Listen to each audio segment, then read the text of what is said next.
Hello. Okay, in your notes, here's all of the Persian stuff. So we are moving to Egypt. On this map that we have been using, this one, Mesopotamia, Egypt. Boom, right there. Okay, there's a lot of trade and war that goes on back and forth. Okay, so let's talk Egypt a little bit. All right, what's the river in Egypt? That answer should have already popped into your head like so fast. Look at the fertile land, though, in Egypt. You have amazing fertile land up here on the delta. You have amazing fertile land right here in a little skinny line along the Nile River. And the rest is hardcore desert. So for the most part, Egypt, everybody lives right along the river. And the river is like the lifeblood of Egypt. If that river dries up or something happens to it, we got a major problem. Okay? So, Egyptians. Here we go.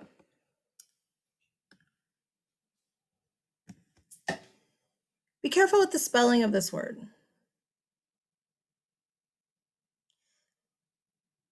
On your quiz, which you will or already had, I don't know, Pharaoh is the most misspelled, which is crazy because you have all these other Egyptian words that are hard and people misspell Pharaoh. Guys, it's A-O-H at the end. Pharaoh. Yeah? A-O-H at the end. The Pharaoh is the king. Okay? But he's a theocratic king. What does that mean? Backed by the gods. In fact, the Pharaoh is actually believed to be a god. All right, so Egypt, monotheistic or polytheistic? I should have said it immediately. They are polytheistic. Are they animistic? What do you think? King of the gods. You're looking at him. Okay, listen.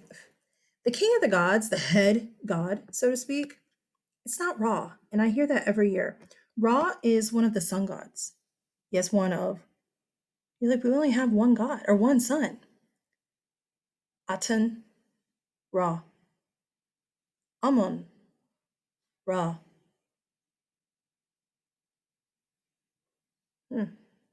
Are there multiple sun gods? Yeah. Okay, so. Oh, I just helped answer your animistic question too, if you were paying attention. Okay. Osiris. Osiris was the king of the gods. Yeah? Looks good. Osiris has a lovely wife named Isis. Isis. Who also just happens to be his sister. Wait, what? Okay, listen. In a whole lot of the polytheistic religions, you will have husband, wife, brother, sister. It's gross, I know, but it's kind of normal in these old religions. The Egyptians are going to do that as well. They're going to, like, the pharaoh is going to marry his sister. But what they're doing is they're trying to keep their blood pure. To us, we understand it just screws up the blood. We get that. Oh, piece of hair.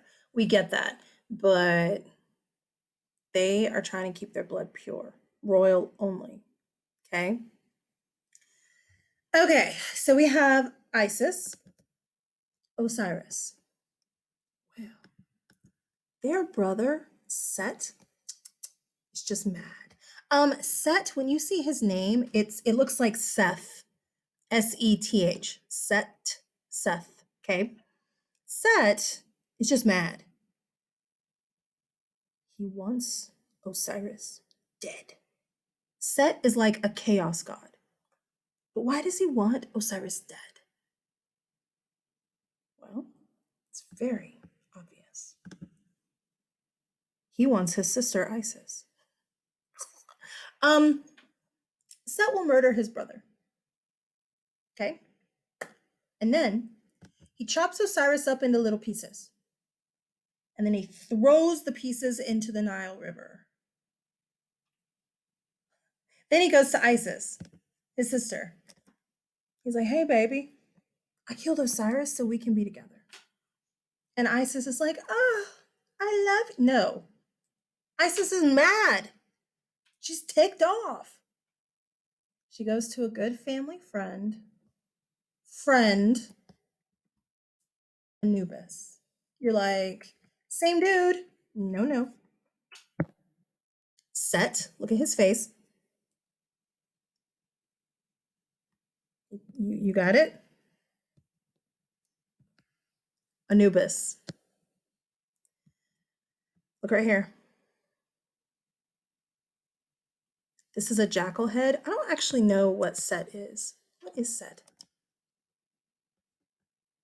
Like what his animal is. Oh, I can't change that. It's uploading.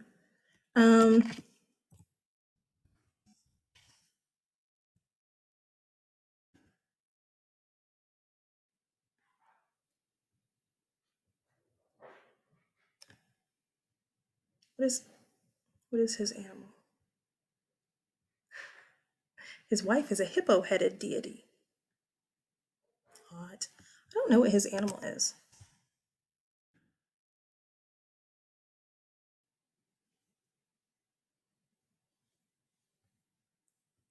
Various animals.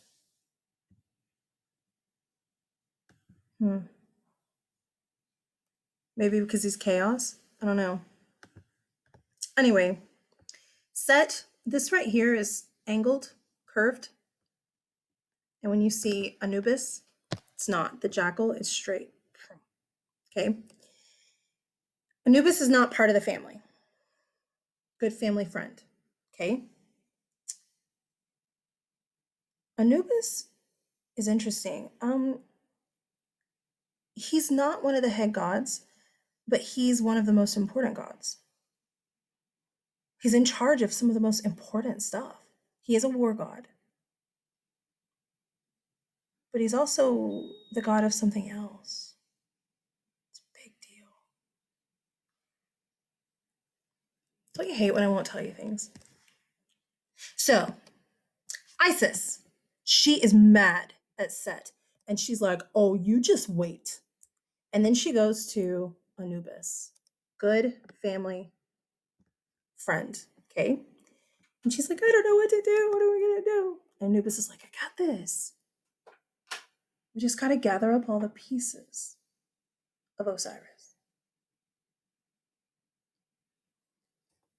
He's been chopped up into little pieces and thrown into the Nile River. But I mean, they're gods. They can do whatever they want. Yeah. So in pictures, like you see Isis.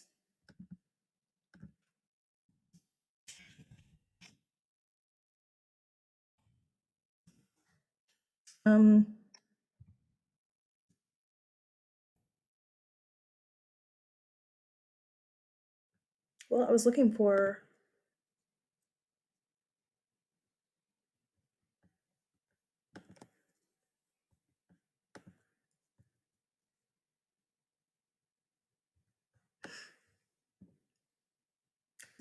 Set was incredibly jealous. He killed his brother.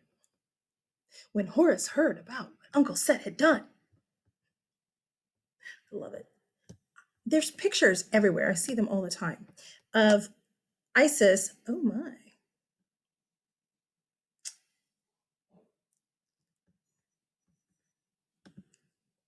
Of Isis like wading in the Nile River, like with a big like woven basket.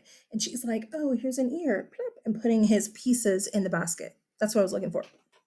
Um, basically, she and Anubis go around and pick up all of his pieces, right? Well, he's in pieces. Anubis, what are we gonna do with him? Anubis is like, I got this. Lay his body out on the table. So it's like a big puzzle. Again, you're like, oh, here's the ear, it goes here. Here's a finger, it goes here. Here's a toe, it goes down here. You're like putting all of his body pieces out, yeah? Until he's all laid out on a table. Then Anubis is like, hey, can you bring me that white linen over there? We're just gonna wrap up all of these pieces. You mean like that? Yeah. This is Anubis wrapping up.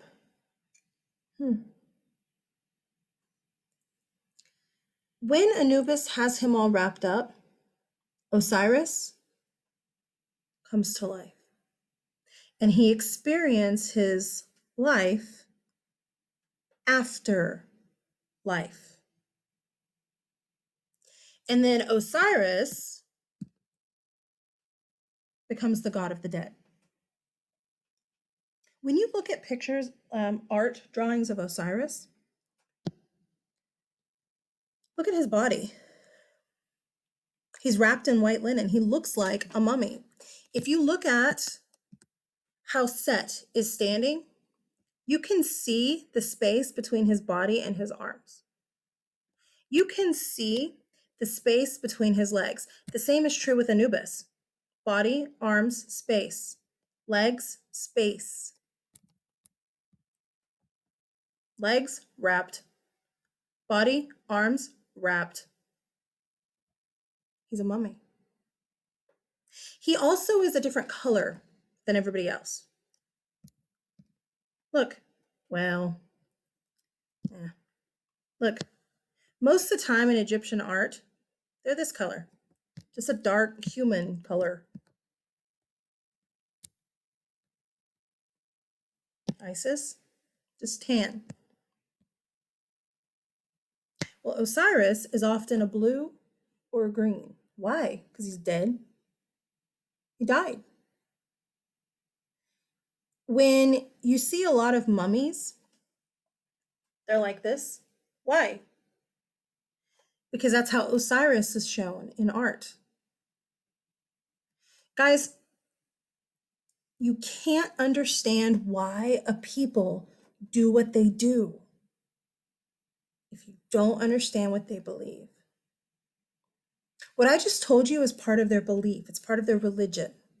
Yeah? There's always somebody in class that's like, Miss, that's not possible. I know. It's part of their religion, okay? But I feel like everything's really close. But you can't understand why they do the things they do if you don't get what they believe. And this is what they believe about the king of the gods. He got to experience a life after life once he died. So it's the afterlife. Yeah? But how did he experience it? Well, he had to be all mummied up.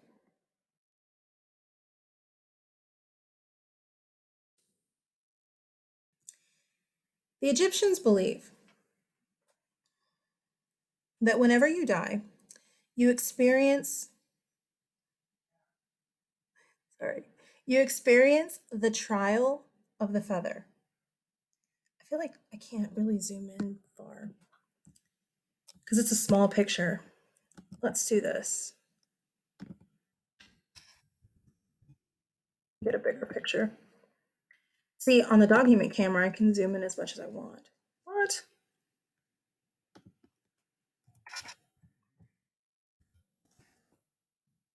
There we go. Here we go. This is what I want.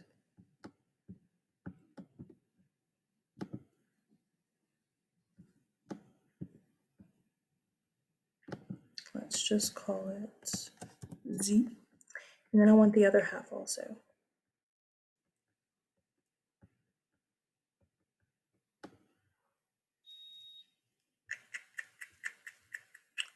Well, here it is.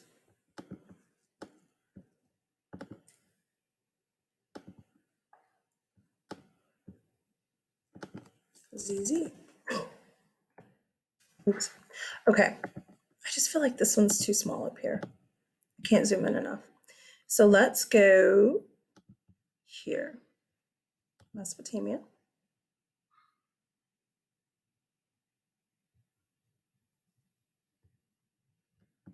That one that I did weird, I don't know where it is. There it is.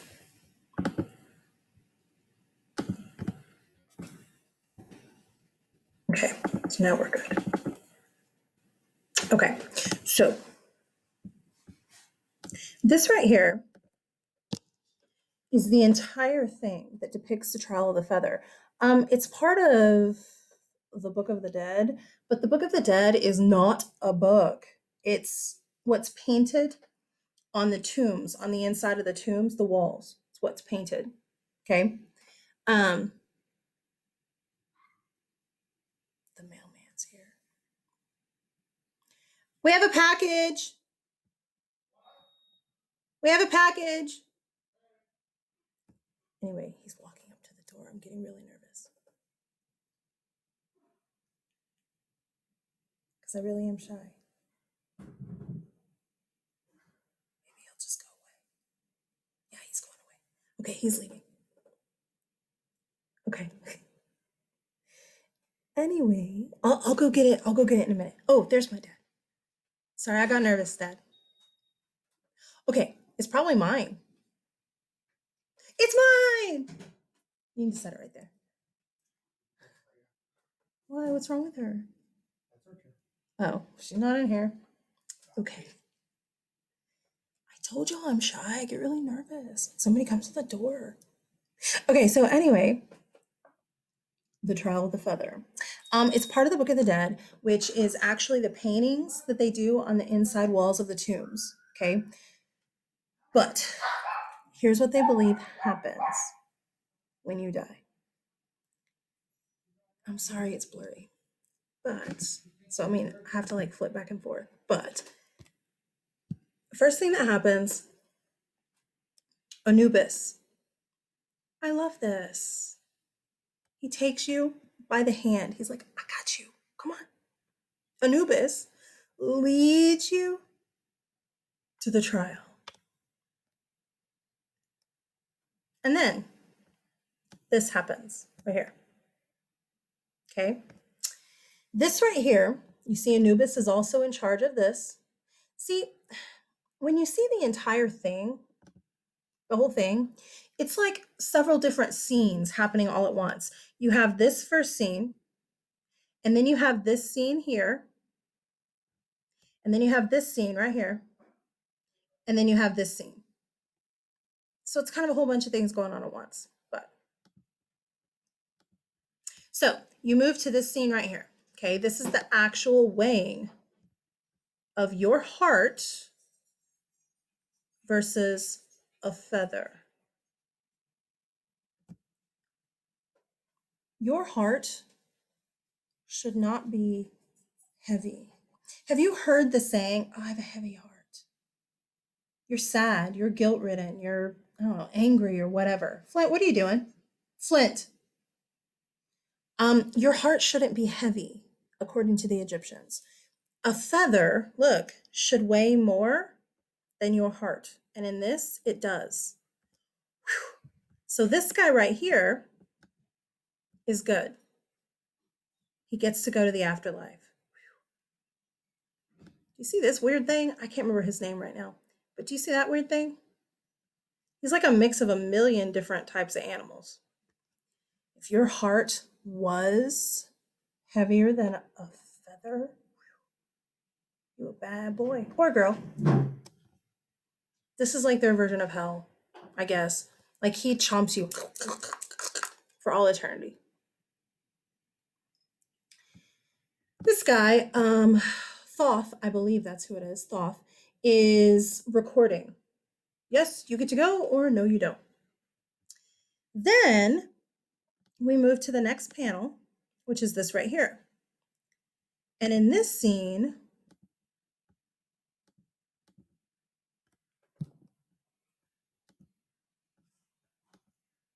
oh, it's not the right thing. Sheesh, man. I'll have to just use this, but it's blurry. Sorry. In this scene right here, you have the god Horus. Horus is Osiris's son. You have the god Horus leading the dead man to Osiris, saying, here, you get to meet the king of the dead, and you get to live with us in the afterlife. There's a lot more to it. There's a boat you take, there's a war you fight every day, every night, whatever, it's drama. But that's the basic idea about what they believe. Okie dokie? Okay. So why your heart? Flint, what are you doing? Your heart is one of the only things left inside of you when you are mummified. Look,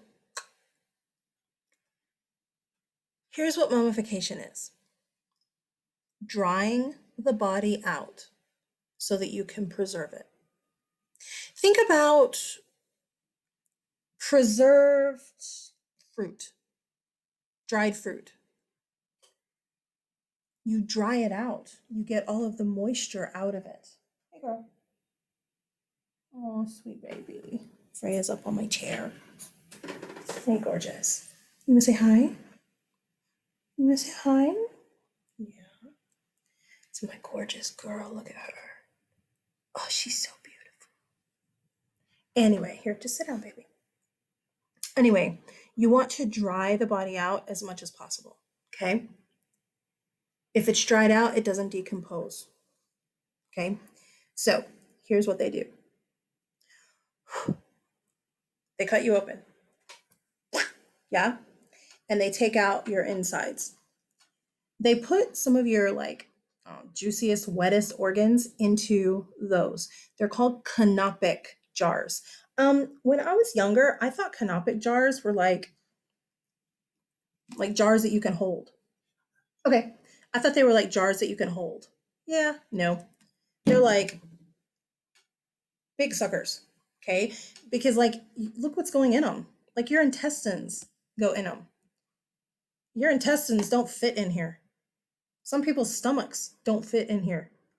Okay, so some of your stuff goes in here. You see stomach, intestines, lungs, liver. The heart does not go in these. The heart stays in because they believe that you need the heart to go with you into the afterlife so that it can be weighed.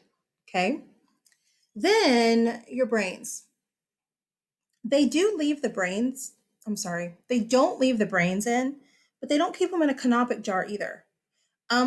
They didn't think the brain was anything. Who cares? Just this big wet mass. One of the cool things though, when I was a kid in school, we learned that they would take like this big fish hook looking thing, shove it up your nose, get a hold of your brain, and pull it out. Yeah, that doesn't work. That's not what they did. Based on archaeological evidence and people trying this with actual cadavers, actual dead bodies, they have discovered that what you do is you take a pointer thing, you shove it up the nose. You have to break the nose first. A lot of Egyptian mummies, you'll see that their nose is a weird shape. It's because it's been broken. Okay, but you shove this thing up there, and then you just mix everything up. When you're mixing the brain up inside, you're like turning it to mush. Then you very simply turn the body over on its stomach, and the mush just runs out the nose. I think it's cooler than pulling it out. It's grosser, but it's cooler. So anyway, that's how you get all the stuff out. Once the body is like the big organs are out, you put natron salt inside of the cavity of the body. Natron is not a salt you eat. Okay, it's not edible, but it is a type of salt. So you put all this natron salt inside of the body to dry the body out. And then you also put like sweet smelling things like flowers and I don't know, all kinds of good smelling stuff inside of the body. Then you put the natron salt in a natron pit. It's this big hole in the ground where there's like salt everywhere. You put the body in it and then you cover it with salt and you pack it real tight with salt and then you close the body. I'm sorry, you close the natron pit and you leave the body there for 40 days. Why 40 days? I don't know. It's a perfect number, I guess. If you leave the body for not enough time, it won't be dried enough and it will still go ahead and decompose. Okay. Could they leave it in for 60 or 80 days? Yeah. You get what you pay for. Pharaohs can leave it in for a lot longer because you have to pay for it. It's just like a funeral. Kids every year, like you have to pay to be mummified. I have like hair. I'm sure it's Freya's hair. She's sitting right here, shedding all over me. Yeah, you had to pay to be mummified, just like we have to pay to be buried. I really do have hair. Little doggy hair. So, Freya, can I put you down, baby? She's up on this desk. So, after 40 days, we take you out and we start wrapping you with linen and stuff. Oh, Freya, no, baby. Get down. She was licking my coffee cup. What the heck, traitor.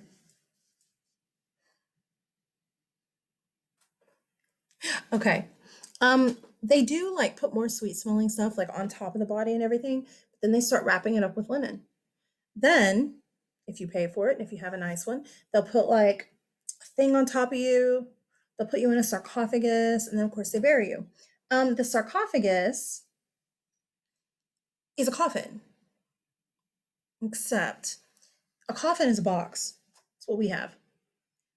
I want to be buried in a sarcophagus. A sarcophagus is the shape of a human.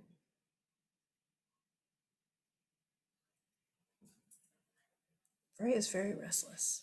Go ahead, baby, jump up. Freya, go ahead. A sarcophagus is a coffin in the shape of a human. Okay? This is a beautiful example of a mummy. Dried out. You see the nose broken up here. Oh my gosh, up here. You see the nose has been broken. Look at this.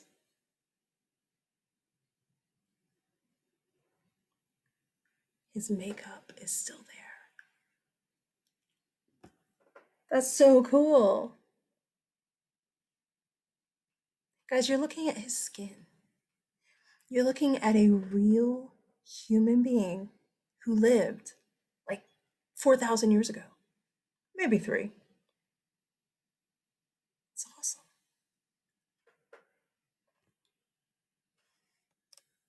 See how his hands are crossed, like Osiris's were? He would have been holding something right here. Oh, I'm pointing at it. You can't see what I'm pointing at. I'm sorry. Right here. His hand is like this. He would have been holding something. Beautiful example of a well done mummy. This is how they look, still wrapped. And you see like people buried them with things. Sometimes they have this right here, cartouche. That's probably this person's name down. It reads down.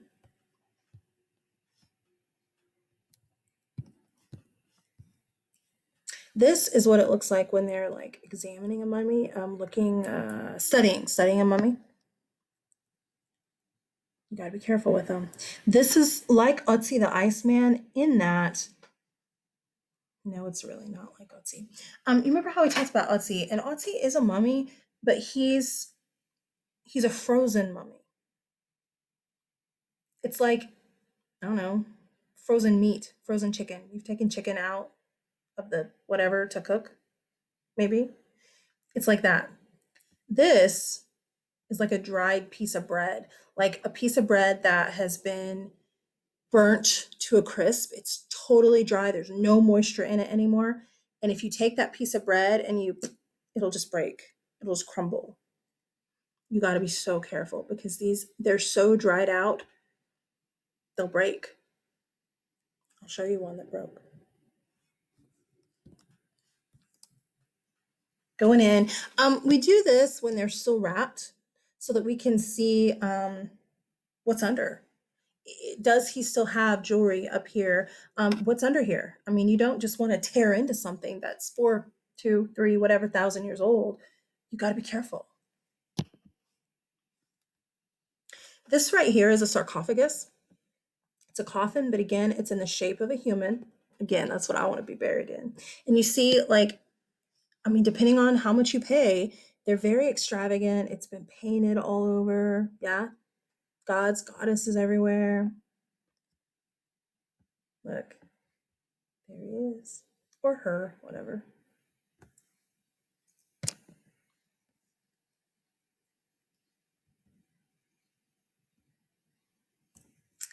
This is a sarcophagus in the shape of a human.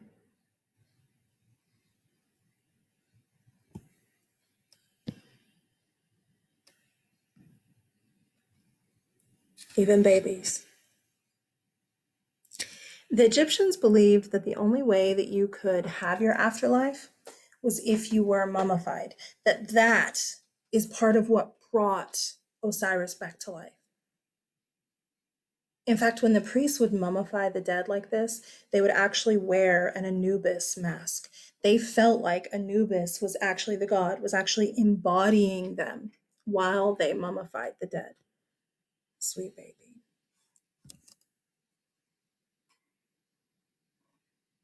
What the crap is that?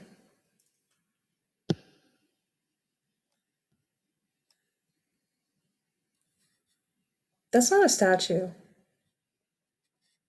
That's a mummified cat.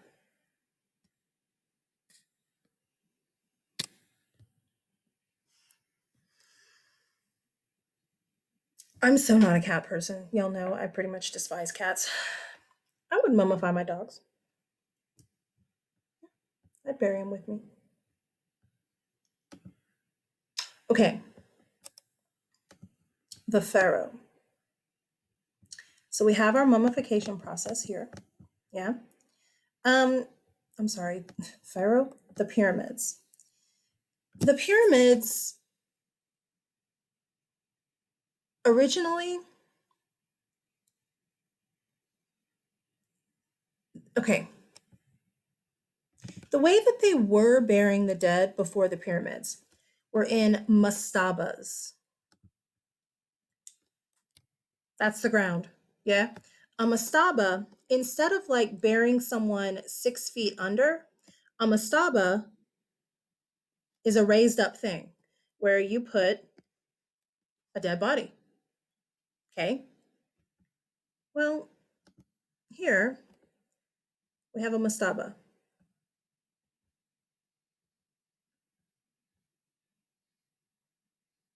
And the idea is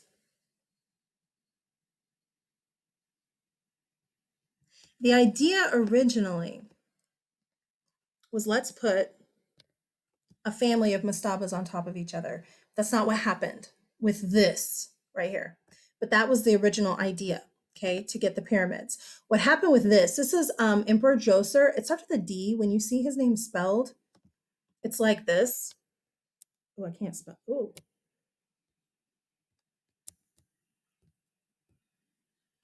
It looks like Djoser, but it's Djoser. And he's not buried inside of this at all. In fact, he is underground, or was. I don't know if he's still there, but he was underground. But the idea for the pyramid was let's just put a whole bunch of mastabas on top of each other, getting smaller. Yeah? This is considered the first pyramid. The pyramid of Saqqara, that's where it's at. It's not really a normal pyramid, though, is it? The first smooth-ish pyramid was an absolute train wreck. That ain't right. This is called, lovingly, the bent pyramid. They started here and they realized it was going to be too steep, so they suddenly changed the angle. Whatever. But it's just a train wreck. I do want you to notice when we think about pyramids being smooth, they are not. You're like, yeah, huh? Nuh-uh. It's a whole bunch of bricks. Whole bunch of bricks. They're not really smooth.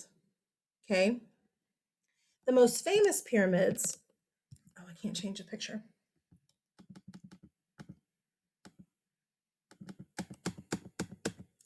The most famous pyramids are the pyramids of Giza.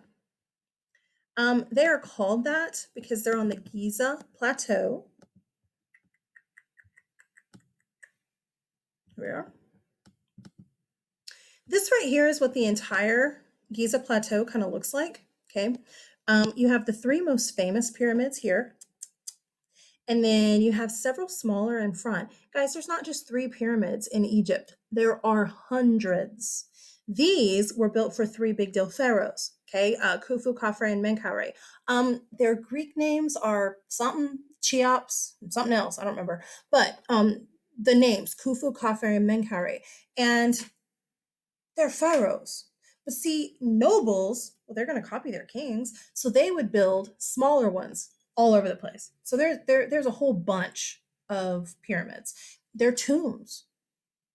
They're giant tombs because the Egyptians believe not only your mummified body, but everything that you have buried with you, you get to take. So those cats in the afterlife, they'll be with that person. That baby in the afterlife, he or she would be with his mom or dad. All the food that you put in, all the treasures that you put in, everything that you put into the pyramids or the tombs, they believed went with you to the afterlife. Okay? So, this is what the Giza Plateau looks like. You again have the three big ones. Okay? And then right here, you have the Sphinx, which I'll show you a close up in a minute, but the Sphinx. All right? See some of the farmland on the Nile. This is what the three pyramids look like today. You see some smaller ones right here. Now, when I say smaller, look at the smaller ones compared to people.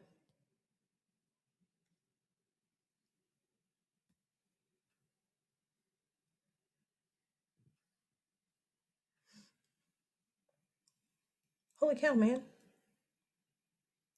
Now, in actuality, this one isn't the biggest.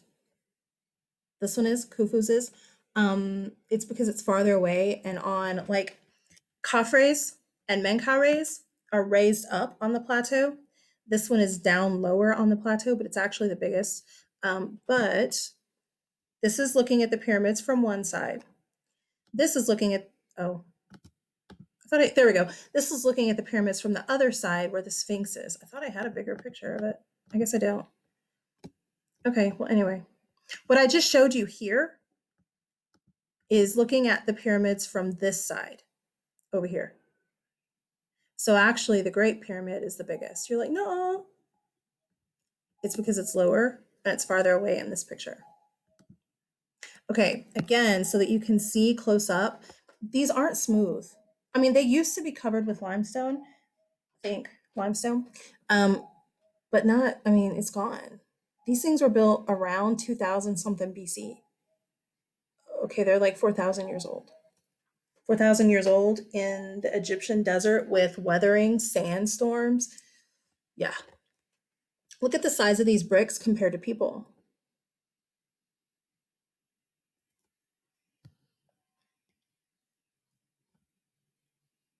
Monstrous.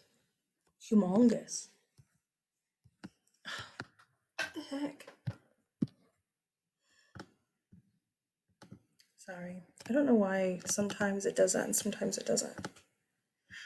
This is just showing you kind of an inside view of what the Great Pyramid has inside of it. They're not just open, hollow things that you can just go into. In fact, the last I heard, now I could be wrong, but the last I heard a couple years ago, Zahi Hawass, the Egyptian, like head Egyptologist, had closed off the pyramids completely because breathing, when we go in and we breathe out, it puts moisture into the pyramids and mold was starting to grow. And he was like, nope. So I don't know if you can go in now. I know that they were closed off a couple years ago. But when you go in, you typically will go into the Great Chamber, and that's about it. I'm sorry, the Grand Gallery and the Great Chamber, and that's about it. All these other like shafts and stuff, nope. Look right here. This has been found within the last 5 or so years, maybe 10, but recently. An extra chamber that we don't know what's up there. You don't just blow it up. We have to like send cameras and all kinds of good stuff to see what's up there. The Sphinx. We don't know exactly what the Sphinx is about. The probably most, I don't know, accepted theory is that Khafre. Did I put the names up here? I don't know if I did or not. Yeah. Is that Khafre, he's the middle one, obviously, built the Sphinx either with his father's face to like commemorate his father or with his face. Who knows? And guys, I always hear kids are like, yeah, do you know that they blew off the nose? No, they didn't. It's not been blown off with anything. It's weathering.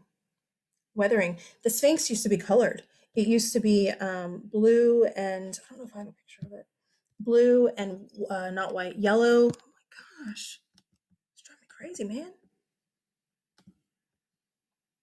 Yeah, I don't have a picture of it, but it used to be colored.